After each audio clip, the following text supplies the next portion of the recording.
Function दे रखा है 10x, x belongs to 0 से pi by 5 and we have to prove that f of pi by 5 is greater than pi by 5 and less than 2 by 5 है 2 pi upon 5। Okay, तो f of pi by 5 का मतलब तो ये हो गया ना 10 ऑफ पाई बाई 5, क्योंकि फंक्शन तो 10x है, तो 10 of pi by 5 ultimately pi by 5 से तो ग्रेटर है और 2 पाई अपॉन 5 से लेसर है। ये प्रूफ करना है। तो ये रिजल्ट तो थोड़ा सा पहले देखा हुआ लग रहा है कि 10x greater than x, x belongs to 0 से पाई बाई 2 में, है ना, और पाई बाई 5 0 से पाई बाई 2 के बीच में ही आ रहा है, तो 10x is greater than x, तो ये तो हम पहले भी प्रूव कर चुके हैं। लेकिन यहाँ पे कुछ रिजल्ट ऐसे आ रहा है कि 10x is less then 2x type, है ना, यहाँ पे x है एंगल, तो यहाँ पे 2x आ रहा है। ओके, तो अब लेफ्ट वाला तो प्रूफ हम कर सकते हैं, बिल्कुल जैसे प्रूफ करके आए कि लेफ्ट एक मोनोटोनिसिटी का यूज करके कि कोई कंसीडर कर लो फंक्शन 10x माइनस एक्स या फिर x minus 10x, in using monotonicity we can prove that, है ना। ओके, बट देखो अब सिमिलरली इसको भी प्रूव करने के लिए यू कैन टेक लेट कि gx फंक्शन जो है वो है 10x माइनस 2x। हमने ये फंक्शन कंसीडर कर लिया, क्यों किया, क्योंकि यहाँ पे 10x है तो यहाँ पे 2x है ना। तो इसको देखते हुए हमने एक फंक्शन कंसीडर किया let gx is equal to 10x minus 2x। Okay, अब x जो है वो केवल 0 से पाई बाई 5 में अलाउ किया गया है ना फंक्शन के लिए। 10x मतलब जो फंक्शन fx 10x है उसके लिए x कितना है 0 से पाई बाई 5। ओके, तो अब इस फंक्शन को अगर मैं g डैश x निकालूं तो कितना आएगा sec square x minus 2। Okay, sec square x minus 2। अब इसका जो डेरिवेटिव आ रहा है फॉर x 0 से पाई बाई 5, जो sec स्क्वायर x है वो तो 2 से लेसर ही होगा। ये भी बोल सकते हैं, कैसे बोल सकते हैं, क्योंकि sec स्क्वायर x का जो ग्राफ होगा यानी sec x का जो वैल्यू होगा अल्टीमेटली वो तो 2 से कम ही आएगा 0 से पाई बाई 5 के बीच में। क्योंकि जैसे अगर मैं cos का ग्राफ बनाऊं यहाँ पे, तो sec का ग्राफ ऐसे जाएगा कुछ, है ना, और यहाँ पे जैसे ये पाई बाई 5 है तो इसके आगे होगा पाई बाई 4, है ना, पाई बाई 4 इससे ग्रेटर होगा पाई बाई 5 से। तो पाई बाई 4 पर जाके जो वैल्यू आएगा वो sec x का वैल्यू √2 आएगा, है ना, विद इन 0 से पाई बाई 5 के बीच में। तो sec x का वैल्यू 0 से √2 के पहले ही रहेगा, √2 से कम होगा तो sec स्क्वायर x का वैल्यू 2 से लेसर होगा। तो वी कैन से दैट कि within 0 to pi by 5 ये क्वांटिटी तो नेगेटिव है, ये क्वांटिटी नेगेटिव है, मतलब इसका जो फंक्शन का gx का जो डेरिवेटिव आया है वो नेगेटिव है। तो gx कैसा फंक्शन हुआ, gx इज डिक्रीजिंग फंक्शन, है ना। gx अगर डिक्रीजिंग फंक्शन है तो 0 से पाई बाई 5 के बीच में gx की मैं बात करूं तो वो डिक्रीजिंग फंक्शन है कुछ ऐसे। लेट सपोज कि मैंने बहुत रफली बात की है कि 0 से पाई बाई 5 के बीच में ऐसे डिक्रीजिंग फंक्शन है, तो वी कैन से दैट कि इसके बीच में अगर कोई भी x सेलेक्ट किया जाएगा, है ना, तो जो gx आएगा वो g ऑफ 0 से लेसर होगा, g ऑफ 0 ज्यादा ग्रेट वैल्यू होगा g ऑफ 0 का। ओके, लेकिन बट एक्चुअली मुझे तो कंपेयर करना है f ऑफ पाई बाई 5 और 2 पाई बाई 5। तो यहां से ये बोल सकते हैं कि f ऑफ जो मतलब g ऑफ पाई बाई 5 की जो वैल्यू आएगा वो g ऑफ 0 का वैल्यू ज्यादा आएगा, ये बोल सकते हैं। तो g ऑफ पाई बाई 5 मतलब 10 ऑफ पाई बाई 5 माइनस यहाँ पे x का वैल्यू पाई बाई 5 मतलब 2 पाई बाई 5 लेस देन g0 का वैल्यू कितना आएगा 0। तो 10 of pi by 5 is less than 2 pi by 5, ये प्रूफ होगा। ओके, और ये तो हमारे लिए बहुत ईजी है प्रूफ करना, क्योंकि ये तो 10x ग्रेटर देन x है, ये तो हम पहले भी कर चुके हैं मोनोटोनिसिटी के। इसके लिए भी तुम एक फंक्शन ले सकते हो कि 10x minus x।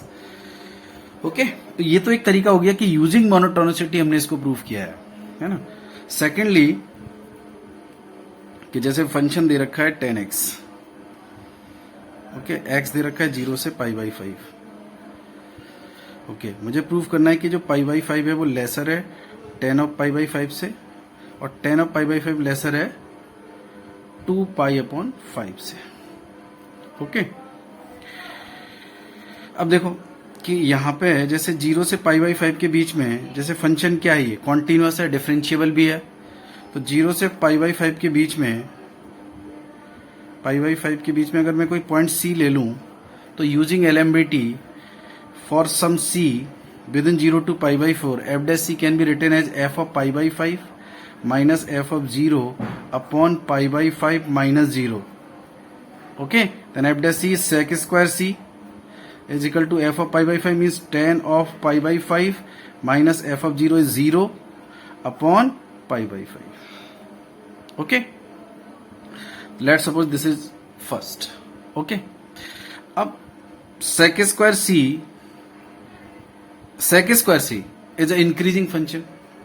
sec square x की बात कर रहा हूं मैं. जैसे sec स्क्वायर एक्स जो है, जो इसका डेरिवेटिव आया है फंक्शन का, ये इंक्रीजिंग फंक्शन होगा इस इंटरवल में. चेक कर सकते हो, है ना, इंक्रीजिंग फंक्शन. उसका डेरिवेटिव देख लो, tan x sec square x का डेरिवेटिव क्या आएगा, 2 sec x, और फिर sec x का आएगा sec x tan x. तो अल्टीमेटली वो पॉजिटिव है, मतलब sec स्क्वायर एक्स एक इंक्रीजिंग फंक्शन है ना. तो विद इन जैसे 0 है, फिर c है, फिर पाई बाई 5 है ना. तो c ग्रेटर है 0 से और c लेसर है पाई बाई 5 से. So we can say that कि अगर sec स्क्वायर एक्स मतलब जो डेरिवेटिव एक्चुअली वो फंक्शन का जो डेरिवेटिव है वो इंक्रीजिंग है, तो आई कैन से दैट कि f dash c f dash 0 से बड़ा होगा और f dash c f dash pi by 5 से लेसर होगा, है ना.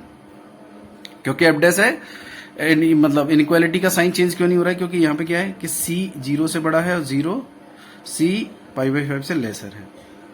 तो इनइक्वालिटी का साइन चेंज नहीं हुआ because f dash is increasing function. तो f डैश 0 कितना हुआ, f डैश 0 मतलब sec स्क्वायर 0, तो ये तो 1 हो गया. ओके, f डैश c को हमने ये लिखा था tan of pi by 5 upon pi by 5,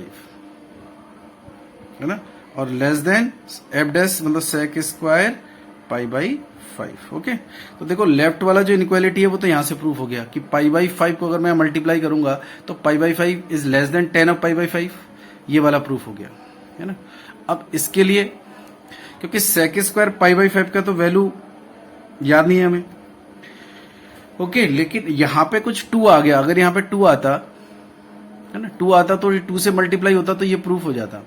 okay, तो sec स्क्वायर पाई बाई 5 तो 2 नहीं होता, but sec square pi by 4 तो 2 होगा, क्योंकि sec पाई बाई 4 कितना होगा, √2. तो sec स्क्वायर पाई बाई 4 होगा 2.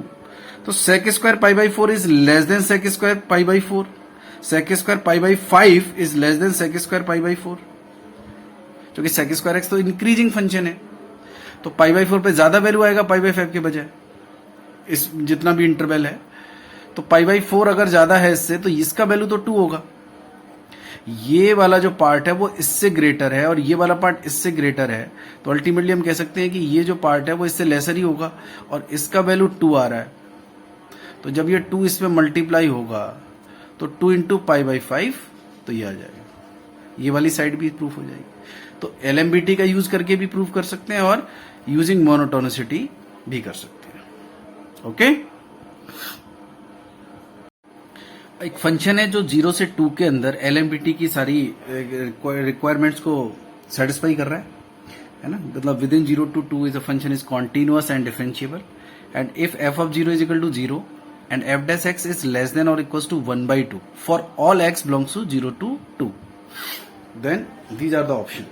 Mod of fx is less than 2, fx is less than 1, ये कुछ ऑप्शन है.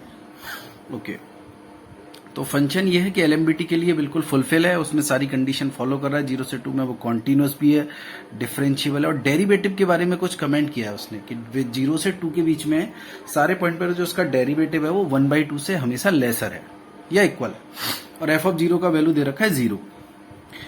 ओके, ओके, तो विद इन 0 से 2,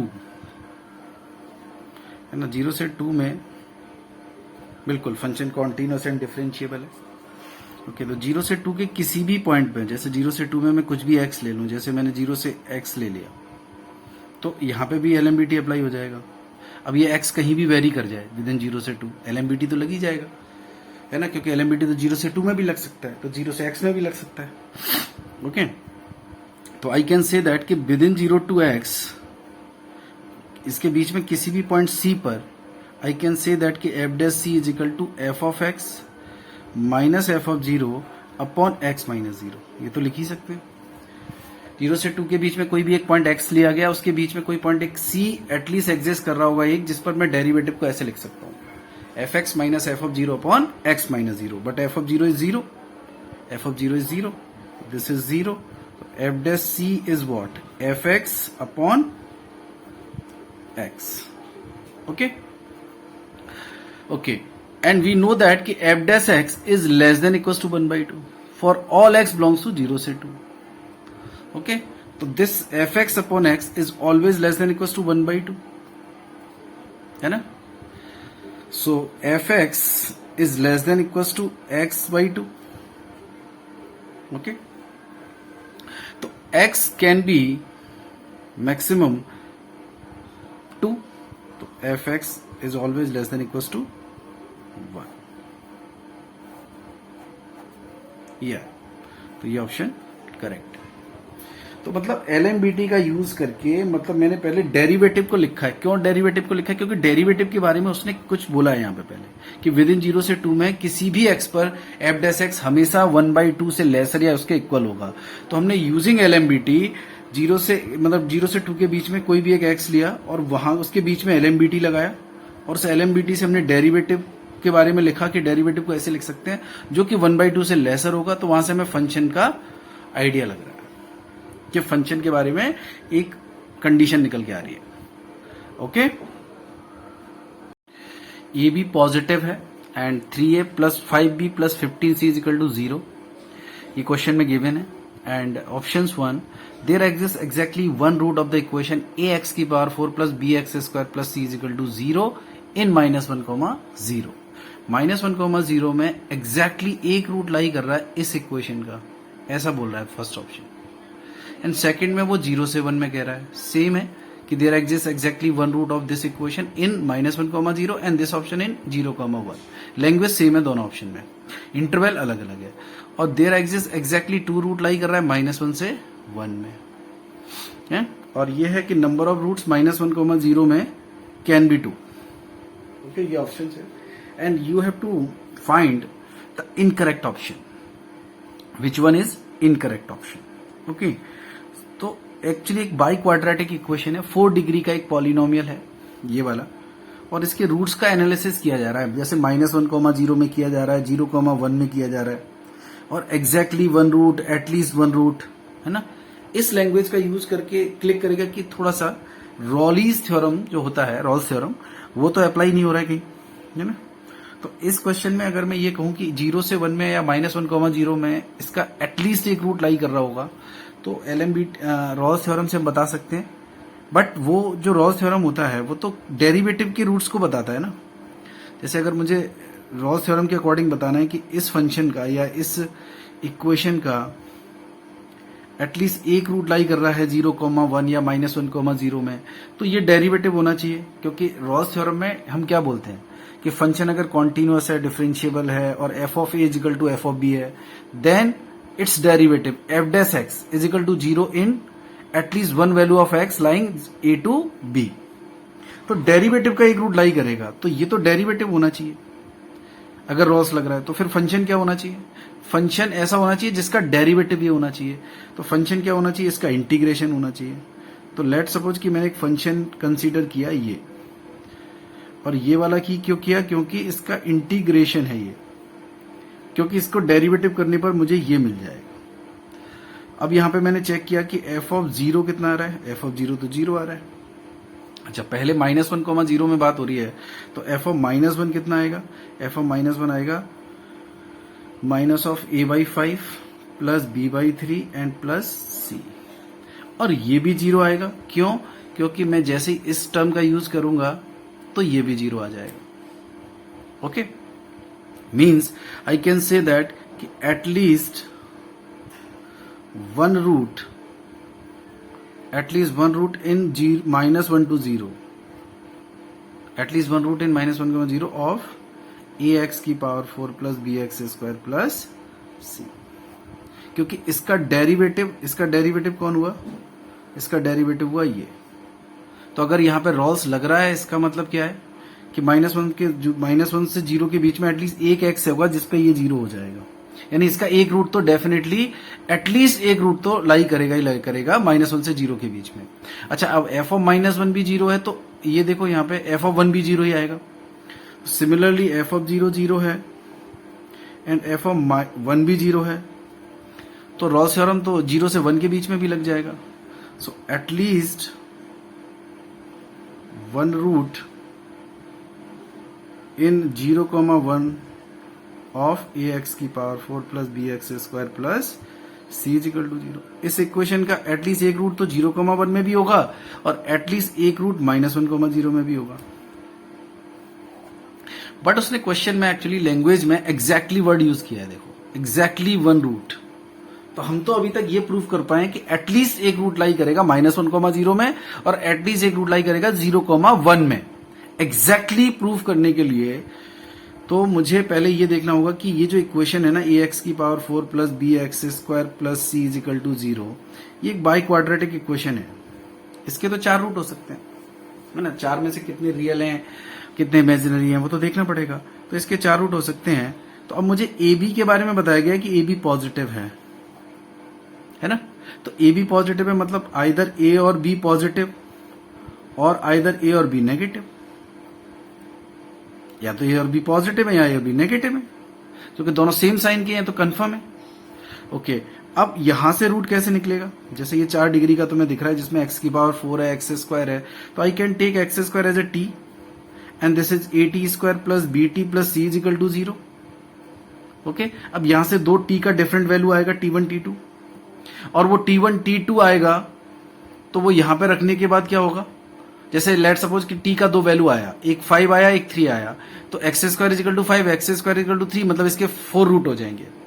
अगर t का सपोज दोनों वैल्यू पॉजिटिव आ गया तो 4 रूट आ जाएंगे. दोनों t का वैल्यू अगर नेगेटिव आ गया तो एक भी रियल रूट नहीं होगा. अगर एक t का वैल्यू पॉजिटिव आ रहा है एक t नेगेटिव आ रहा है तो t पॉजिटिव के कॉरेस्पॉन्डिंग 2 रूट आ जाएंगे, t नेगेटिव के कॉरेस्पॉन्डिंग इमेजिनरी रूट्स आ जाएंगे. ओके, अब यहां से मुझे पता है कि दो जो t का वैल्यू आएगा उसका समीशन क्या होगा. दो जो t का वैल्यू निकलेगा उसका समीशन तो माइनस बी बाई होगा और t1 t2 c बाई होगा. ओके, एंड b और a जो है वो तो पॉजिटिव है या फिर दोनों नेगेटिव है, सेम साइन के हैं, तो ये जो क्वांटिटी है ये तो नेगेटिव हो गई. यानी दोनों t का जो वैल्यू आ रहा है उसका समीशन तो आ रहा है नेगेटिव. ओके, अब a तो पॉजिटिव है, नहीं मतलब a तो पॉजिटिव है या नेगेटिव है. ओके, तो t1 t2 क्या होने वाला है c बाई a. तो यहां से देखो इस लॉजिक को यहां से यूज कर सकते हैं कि जैसे लेट सपोज कि a पॉजिटिव है ना. लेट सपोज कि a पॉजिटिव है तो a पॉजिटिव है तो फिर b भी पॉजिटिव होगा. तो ये पॉजिटिव प्लस पॉजिटिव तो फिर c को नेगेटिव होना पड़ेगा तभी ये 0 हो सकता है. ओके, अगर लेट सपोज a नेगेटिव है तो b को भी नेगेटिव होना पड़ेगा, है ना. तो b नेगेटिव नेगेटिव नेगेटिव हो गया तो फिर c को पॉजिटिव होना पड़ेगा तभी ये 0 हो सकता है. ओके, अच्छा, और t1 t2 फिर c बाई है तो ये क्वांटिटी कैसा है, या अपोजिट साइन किया तो ये नेगेटिव हो गया. यानी दोनों जो t का वैल्यू आ रहा है उन दोनों t के वैल्यू का सम नेगेटिव आ रहा है, प्रोडक्ट नेगेटिव आ रहा है. इट मींस कि t1 t2 दोनों अपोजिट साइन के आ रहे हैं, ये तो कंफर्म है. ओके, तो दोनों वो नेगेटिव मतलब दोनों अपोजिट साइन के आ रहे हैं, मतलब एक t पॉजिटिव आ रहा है एक t नेगेटिव आ रहा है. तो इसका मतलब तो इसके एग्जैक्टली 2 ही रूट आएंगे, एग्जैक्टली 2 रूट आएंगे. एग्जैक्टली कितने आएंगे 2 रूट्स. और हम एटलीस्ट 2 बता चुके हैं कि -1,0 में एटलीस्ट एक रूट आ रहा है, 0,1 में एटलीस्ट एक रूट आ रहा है. और मुझे बाद में एनालिसिस करके पता चला कि इसके तो एग्जैक्टली 2 ही रूट आ रहे हैं, है ना. तो एग्जैक्टली 2 रूट आ रहे हैं तो वो तो वही हो गए ना जो एटलीस्ट वाले हो गए फिर, कि -1,0 में भी एक रूट लाई कर रहा है, कम से कम 0,1 में भी एक रूट लाई कर रहा है. तो एक रूट -1,0 में, एक रूट 0,1 में, और 2 के अलावा रूट ही नहीं है. एग्जैक्टली 2 ही रूट तो है इसके रियल. तो इसका मतलब अब हम फाइनल कह सकते हैं कि हाँ एग्जैक्टली एक रूट ही होगा -1,0 में, एग्जैक्टली एक ही रूट होगा 0,1 में. इसलिए -1,1 में तो दोनों रूट हो गए, 2 रूट हो गए, मतलब एग्जैक्टली एक -1,0 में एक 0,1 में, तो देयर एग्जैक्टली 2 रूट्स. और फाइनली फोर्थ ऑप्शन जो है ये गलत हो जाएगा, क्योंकि number of roots can be 2, 2 तो हो ही नहीं सकते. हमें पता है कि एग्जैक्टली एक ही रूट आ रहा है -1,0.